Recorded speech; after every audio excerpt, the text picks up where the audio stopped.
Yes, my people, I hope mko salama, I hope mko fiti. This is the African Updater, hapa kama kawaida. And before I say anything else, first let me give you a second to subscribe. As I always say, there are still some of you who are watching my video but are not subscribing. Kindly subscribe so that and you hit the notification bell so that anytime I post something, you'll always be the first to be notified and to watch and to react. Thank you so much. Subscribe and then I'll be back kama kawaida.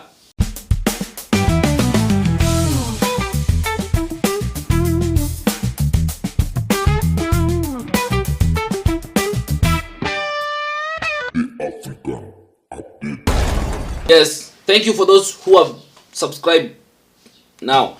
And so yesterday Sifuna alikuwa kwa Citizen Daily Break, and man, Sifuna was wild. Sifuna just went wild on everyone and anyone. Yani that guy is like, don't debate with that guy. That guy will skin you alive. Yani Sifuna went wild yesterday, man. The way he was responding to things and the way he was saying some of the things alikuwa anasema, man, that guy is on a different level. So I just want you to watch some of the things that just a snippet of some of the things he said, and we'll come back, and kama kawaida we are going to give our reaction, and we are going to see, is Sifuna being sent to do this, ama is just someone who is just his own man. So watch this and then we'll come back. There is really nothing that William Ruto seems to be getting right. Not internal issues, not external issues. Your party is supposed to be supporting the president. Which party? You don't sound like which party? Which party is supposed to be supporting the president? The ODM. ODM's position has been very clear, and I want to take the words of my acting party leader, Nyang' Nyong'o, that this question is now becoming ridiculous. How many times can we answer a question? How many times? Which is this answer? What do you mean by our people? Some of it. I want you to understand that ODM is a party of order. There is hierarchy in the party. I wish I could read to you the provisions of the constitution of ODM, that when it comes to matters of coalitions and who we associate or who we are going to support in the presidential candidate, you don't listen to every riffraff. The constitution of the party vests that role in the party leader. And yesterday I urged and asked the members of ODM, you can just wait for Raila to come. You can just wait for Raila to come. Some of these riffraff saying, oh, we will support William Ruto because he shared a vehicle with Raila Odinga. Are you telling me if William Ruto had driven off and left Raila there would be no vehicle to take Raila to that venue? We need to be serious as a party. So when you see these people talking, listen to the leadership of the party. We can just wait for Baba to come. And I want to advise William Ruto. Baba has not come. No, he has not come. He's not here. Okay. He has not come. I want to advise William Ruto, because the good thing is that William Ruto is also a founder member of ODM. Yes. He knows ODM.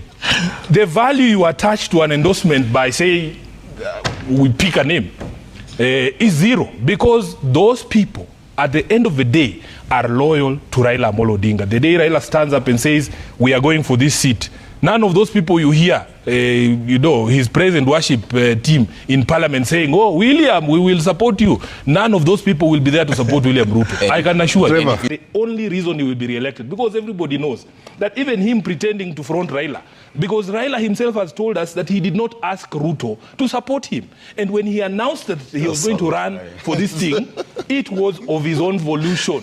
He said it himself. If there is somebody lying to Ruto, because everybody knows this was supposed to be a ruse to try and come and blackmail, because he knows people love Baba. He knows people love Baba. So he comes and tells us, oh, I supported him, I helped him, I did this for him, and this and that, so that he blackmails Raila supporters emotionally, because we like when people do good things for Baba and when they honor him. But what has he done for us as a people? The people who are going to vote in this particular election will be asking those questions. But the question is, are you saying... I have said, if Raila endorses Ruto, Ruto will still lose. If Raila endorses Ruto, I will still not vote for Ruto, and I don't have to run. The major assignment we have in 2022 is to make Ruto a one-term president, because it's bad for the country. That is the primary concern for 27. Okay. Yeah. Yes, I believe we watched a snippet of how Sifuna responded, was really responding to some of the things. And you know how he really went hard, man. That guy went hard on Kenya Kwanza government, went hard on Ruto, went hard on Sudi. Yani he went hard on third way allowance, nani, this guy, anaitwa nani, Ekuru Aukot. He went hard even on that guy who calls himself professor, azijua agenda of nini na nini. And unajua, I think I've realized politics has a way of showing the greediness in people. Because Ojienda used to be a member of Judicial Service Commission. This is a person who is a professor. This is a person who is a perceived professor of law. But the things and the way this guy has been reasoning ever since he became a senator for Kisumu, man, it's so pathetic. It is so pathetic. And sometimes you wonder, what really makes people reason? Because even before he became a senator, this is someone who has already had money. What level of greed that will make you look like that? That will make you like, even you lose that title of professor loses meaning. Because sometimes you wonder, is it even worth going to? Kuna need ya kwenda shule if at the end of the day these are the people we end up with, people who reason like this? Unaelewa? So sometimes I really wonder, because there's a way politics inafanyanga mtu akishaingia hapo, sijui you lose yourself, you start reasoning like someone, ama you suspend your brain completely. Because trust you me I listen to agenda nowadays and I'm like, let me switch, let me watch something else.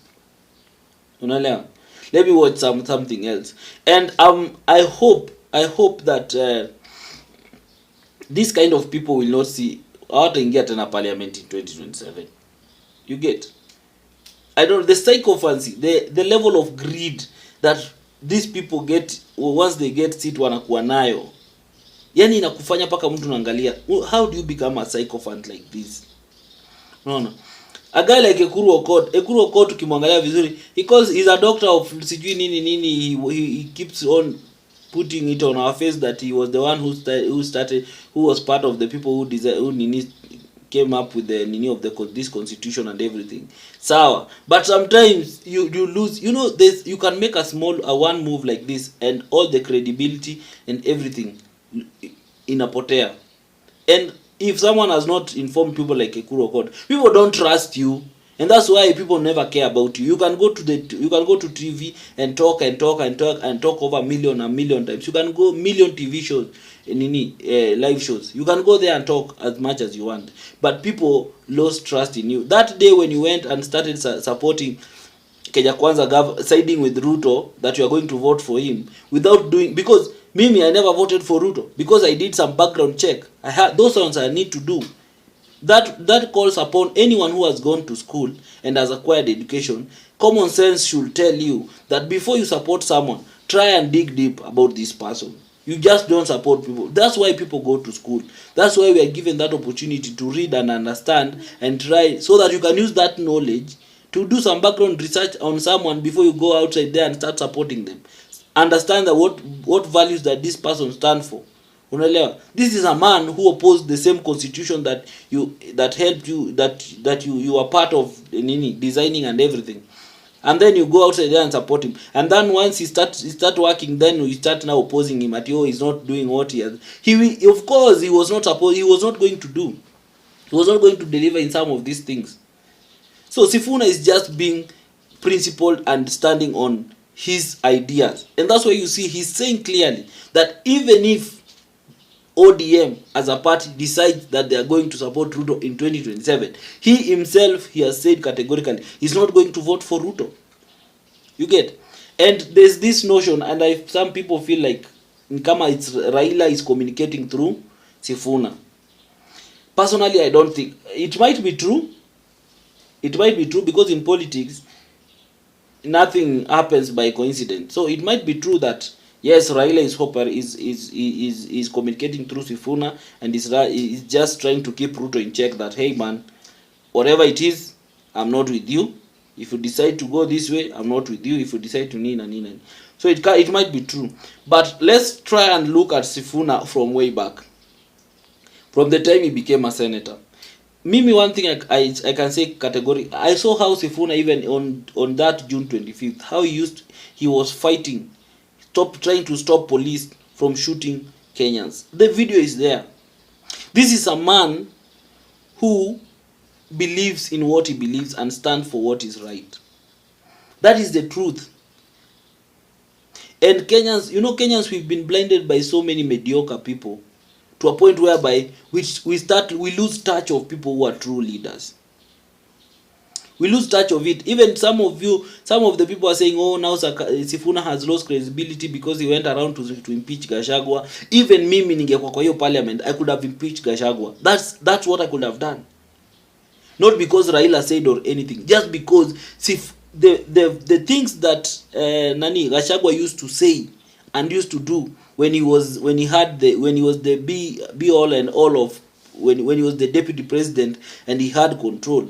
The way he used to be very, very tribal, saying how government, I would have impeached him on that ground. Nothing else. Forget about all these things, that corruption and nini. That ground alone, I would have impeached him. So there are people who stand on what is right. And so those people don't see the light of day. People like PLO Lumumba, these are people who stand on principles. They'd rather lose everything, but they stand on what they believe in. And that's what Sifuna was saying. Sifuna was saying, I'm not here to defend my seat as a senator. Because that is what people like Otemo Agenda, someone who is perceived to be a professor, he has blocked his head. Yani, he's so obsessed with a seat that tomorrow you will not have. A seat that tomorrow you can be very sick and you will never even enjoy those seats. You can have money and you'll never enjoy those money. Life is very fickle. Life is very fragile. So the only thing you can give to this humanity is to serve humanity and serve it in the best way possible. All the wealth you people are fighting to accumulate, you won't go with them anywhere. And wealth that you have acquired wrongly, and even your children will misuse those wealth. You get? Because people forget about you. If you treated people badly when you are alive, people forget about you very fast. A good example is, you can remember the total man, the Moise total man. Who remembers him? Who remembers his children? Even his children, when they go somewhere and they introduce themselves by that name, trust you me, everyone switches off. Everyone switches off. Because that is how much integrity can do harm to your generation.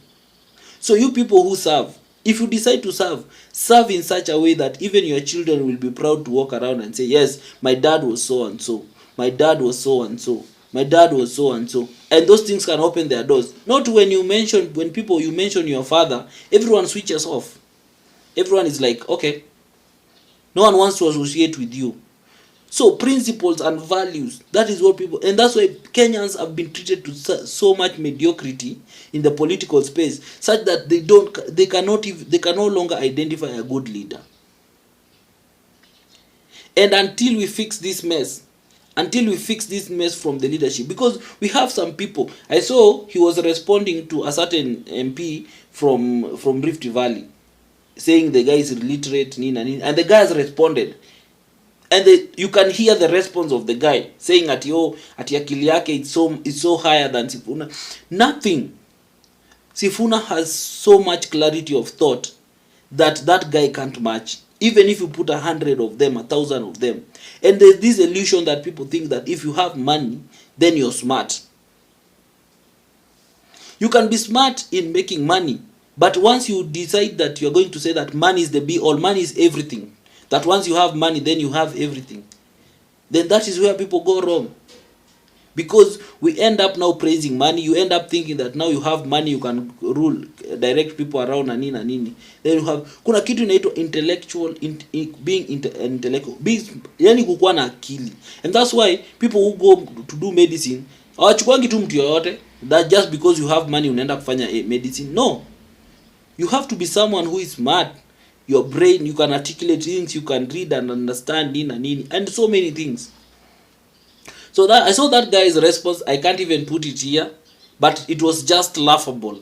You get? It was just laughable that he can respond and tell Sifuna that, oh, you cannot even match my nini. No, You cannot compare. Yani, you people are different. Sifuna is on another level.